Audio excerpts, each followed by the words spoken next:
Alright guys, well buckle in because this is going to be a pretty massive update on the DCU.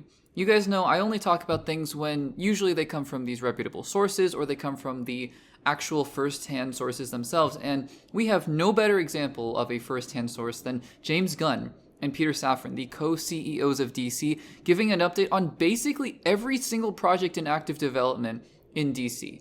It's a lot. I was not prepared for this.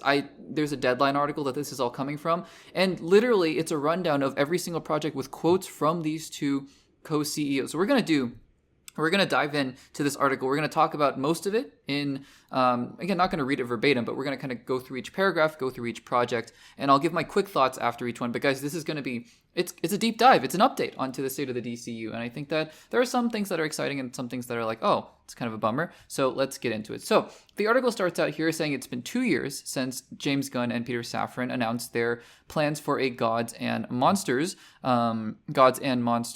slate chapter. That's what they were going to call it. And they have, they have plans to release 2 live action and 1 animated DC film per year, and also 2 live action and 2 animated series for Max per year. That's a lot. That is a lot of stuff going on. So that's interesting there. And also, wondering if they're going to include, because it doesn't really mention it here, if they're including stuff like the Batman Part 2 as a live action film when it's not really part of the DCU. Probably, I would guess, because they, this rundown here includes the Batman Part 2 and other projects that are DCU adjacent in this rundown. So I would assume that is the case. So then we have a quote here from Peter Safran. He says, quote, "We've unified the brand, greenlit 5 theatrical films, made 3 live action series, and are producing 5 animated series. We've also acquired and distributed a BAFTA and PGA winning documentary referring to Super/Man, the Christopher Reeves documentary." So that's exciting. It's quite exciting. The article goes on to talk about the past of the DC brand with the DCEU, and then also the TV shows on the CW. And then, Peter Safran gives an update and then just talks about how they're unifying the brand. Not super interesting, not a whole lot there as well. And then James Gunn gives a very interesting quote here. He says, quote, "I know what my basic plan is over the next 6 years," Gunn teased, hinting that ultimately there's some form of an Avengers-like future project in store, though he provided no details. It's not an exact direct quote in this article from James Gunn saying that, but I guess Deadline has some sense of this, or they wouldn't have said it at all, even in paraphrase. So that's interesting. I've said this before when we've talked about the difference between the MCU and the DCU. One of the big things about the DCU, and we'll talk about how other projects in the DCU that were announced have been stalled because of the lack of, clarity on the scripts or just, James Gunn not being satisfied with them. That's great. We want the best products we can get. But I wonder what an Avengers-style crossover looks like, because eventually you have to set that in stone based on the projects that come before it. So I'm very curious to see how he's going to approach that. And then we dive into all the projects here. So we're going to start out with the movies, and then we'll go into the TV shows. First of all, Supergirl, Woman of Tomorrow. Gunn and Safran. I'm just going to read directly from the article for a lot of this, because it's pretty short. Little blurbs for each one. So Supergirl, Woman of Tomorrow. Gunn and Safran said the Craig Gillespie-directed, Millie Alcock starring movie based on Tom King, blah, blah, blah, the comic book, is halfway through production. The release date is previously announced is June 26, 2026. So that's nothing new there. Clayface is up next. So they confirmed James Watkins is in talks to direct, and Mike Flanagan's script, they said solid. Mike Flanagan's script turned in. The goal is to start filming this summer. Said Safran, quote, "Clayface isn't widely known as Penguin or Joker, but we think the story is as deeply resonant, thrilling, and even more terrifying." Kind of going with the themes that they've been reporting about how this is going to be kind of a horror-ish kind of movie. The release date, September 11th, 2026, is in the post-Labor Day frame, where Warner Brothers has rallied with genre movies like It, The Nun, and Beetlejuice. So a lot of success there. And interestingly, the pick is set in Hollywood and Gotham. So I think about Clayface these days, and I think about the one in Harley Quinn, who is an aspiring actor, and a pretty terrible one at that, voiced by Alan Tudyk, the very comedic version of that character. But it looks like this one also might be going into Hollywood. I don't know if that's a classic part of the Clayface character. I frankly don't have that much insight. I don't think so. So we'll have to see how much inspiration they take from something like Harley Quinn. We get into the Batman Part 2 now. The Batman 2. Quote, "Matt Reeves has yet to turn in a script, but from what Gunn and Safran have read, they love it." Okay, that's really good. Production outlook is end of year 2025. We talked about this previously with Robert Pattinson's comments. The release date is October 1st, 2027, a weekend on which blah, blah, blah, talking about box office. I still maintain if this film is going to be on track for end of 2025, even December filming, it could probably hit end of year 2026, early 2027. I feel like if everything goes well, and nothing's been guaranteed with this Batman Part 2, but I feel like if everything does go well, the release date could be pushed up. That's just my hunch. That's my hunch. Brave and the Bold. This one is a film that's been through a lot, and it's been kind of confusing of what's going on with Andy Muschietti and all that kind of stuff. So this is what the article says, quote, Gunn's other universe Batman, separate from the Reeves universe, again, confirmation, Pattinson's Batman is not in the DCU. I've said it before, and I've also said it's not a good idea. You can go check out previous segments. Anyways, remains in development. Andy Muschietti will be the first one to see a script, so he's still on board, said Gunn and Safran. They have a writer, but didn't want to name him. Quote, and this is quote within the quote, quote, as it puts too much pressure on the guy, end quote. Batman Brave and the Bold enters on the Dark Knight and his son Damian Wayne as Robin, who is quite the firecracker. The je ne sais quoi, that's a very interesting phrase to have in this headline article. The je ne sais quoi in this project is that Batman is unaware he has a son. Project is based on Grant Morrison's run of Batman, okay? So it's in development. It's going. That's kind of what we knew. Interesting that they have a mystery writer who I would assume is somebody new. It's they're not going to get Aaron Sorkin and be like, we don't want him to have too much pressure. I think it's probably a newer writer in the industry, and we'll see where we go from there. Sergeant Rock, we talked about this recently with the exiting of Daniel Craig. Sergeant Rock says, in the wake of Daniel Craig stepping away from the Luca Guadagnino directed World War II movie scripted by Challenger scribe Justin, and I'm going to mispronounce this name, I apologize, I always do, Justin Kritzkis? I believe Justin Kritzkis. Anyways, the DC duo are looking for actors to play the title protagonist. Gunn and Safran said they never met with Craig, and he, quote, was never attached. Quote, doesn't mean that he wasn't being heavily considered for the role. It just probably means what they mean. He just never saw him. Added Safran, what we love about Sergeant Rock is the opportunity to tell a story about heroism and conflict in compelling and unique ways. Justin really wrote a wonderful screenplay, and that's what's catapulted the project to the forefront. The movie will shoot this summer if they can find the right actor. So again, going to the whole, if you can find the right actor, if you can get a script on board, then we'll move into production. Great. That works really well, obviously, with individual movies. Except, again, I mean, Sergeant Rock is very disconnected from the main timeline, obviously, because it's World War II. But for other projects like The Authority, which we'll talk about in just a second, they gave an update on The Authority. How are you gonna connect things to eventually make a crossover style film? Are you just gonna say whatever's not ready, these characters just aren't gonna be in it? That's kind of a bummer, right? But we'll see. Again, I'm not here to rain on their parade or anything like that. I'm looking forward to all these projects. I'm just curious to see what they're going to do. Swamp Thing, quote, the feature which will investigate the dark origins of the mud water creature has 5-time Oscar nominee, 5-time, that's crazy, James Mangold attached. Quote, the ball is really in his court. Okay, that's pretty direct. So apparently James Gunn just needs to write the script and that's it. It's going to make it. Okay.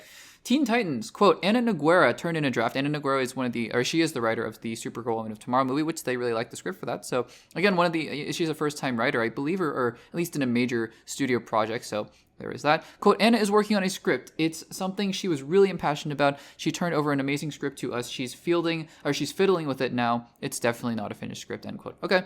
So Teen Titans, not a project I'm particularly excited about, but I'm willing to be surprised, as always. A Matthew Orton screenplay. I think we talked about this a long time ago, but really, we don't know what it is. Quote, the rumor is he's penning a screenplay about Deathstroke and Bane. That's right. That's exactly what we talked about before. The rumors of a Bane and Deathstroke movie. The Deadline article goes on to say neither Gunn or Safran would confirm. Still, they're waiting on Orton's draft. Okay, so that's interesting. The Authority. This one's fascinating to me because this was one of the projects that James Gunn talked about first in that original announcement where he was like, yeah, we're going to be doing DC projects, Superman, Supergirl, The Authority.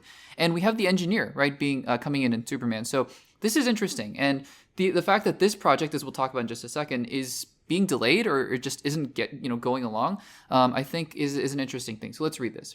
Quote, the feature, which was announced 2 years ago, is set to follow a group of anti-heroes who take matters into their own hands despite what governments advise. The Authority was created after Stormwatch, blah, blah, blah, background information. And then, let's see, slow go for the project, but Gunn and Safran still believe in it. I'm continuing the quote a little bit later after the background. Gunn says, quote, it's not the furthest along. Add Safran, quote, it's a very big movie. If you're going to do it properly, some of the story elements perhaps that are in Superman, okay, interesting, and some of the other films we fast-tracked step a little on the Authority.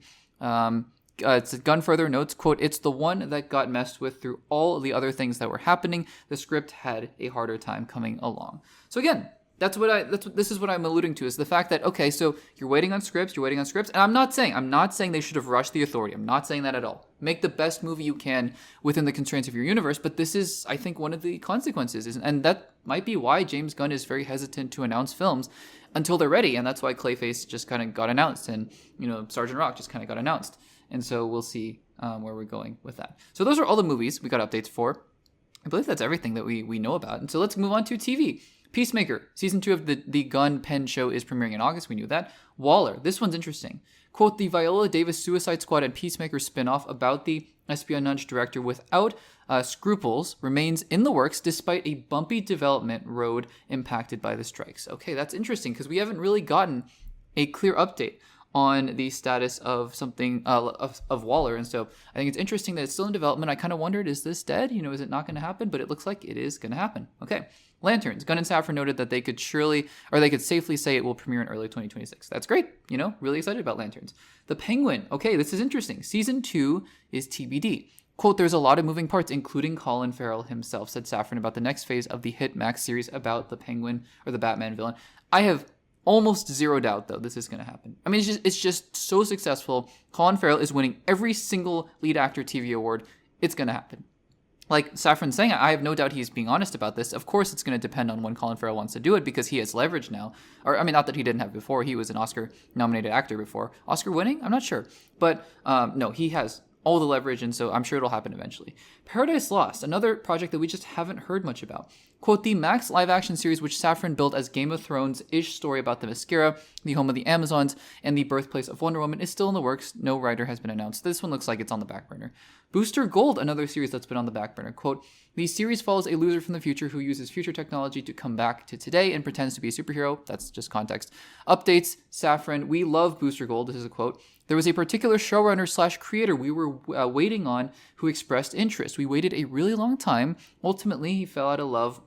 We pivoted. It's still one that's important to us. It's moving forward with somebody else. That's really interesting. Because the speculation now is, who is it? Like, was it actually someone like Aaron Sorkin that they got to write the script and then he was like, nope, I'm out? That's really interesting. I'd be very curious, to someday know who originally was attached to Booster Gold and who had to drop. That's very interesting. Again, a lot of these projects, it's like, we'll get them eventually, but just got to get on pace, right? And the final one here is also a very interesting one. The Blue Beetle animated series. Quote, Deadline's Rosie Cordero first told you about this, and Safran says that the project from the director Soto, who directed the original Blue Beetle movie, and the writer of the original Blue Beetle movie is quote, getting to a place, and they're going to present for a green light really soon. It follows on the events of that movie. Okay, so again, we knew that Joel Dueña was going to be coming back as Jaime Reyes, as Blue Beetle, but what we really didn't have a lot of clarity on was what were the events of that Blue Beetle film going to do in terms of impacting the DCU, and it looks like that's another vestige that they wanted to carry over. I'm of two minds of this, not just because I don't love that Blue Beetle movie, because again, I as another example, as a counterexample, I love Peacemaker, right? Love Peacemaker season 1, I love the Suicide Squad. I don't love the whole let's just pick and choose what we want to carry over. Like, okay, so I get that you wanted to make your own Superman and whatever, your own Batman, you don't want Ben Affleck, but like picking and choosing, like what's the deal here, Why do we do it for some and not the others? I'm a little confused. I'm just a little confused about this.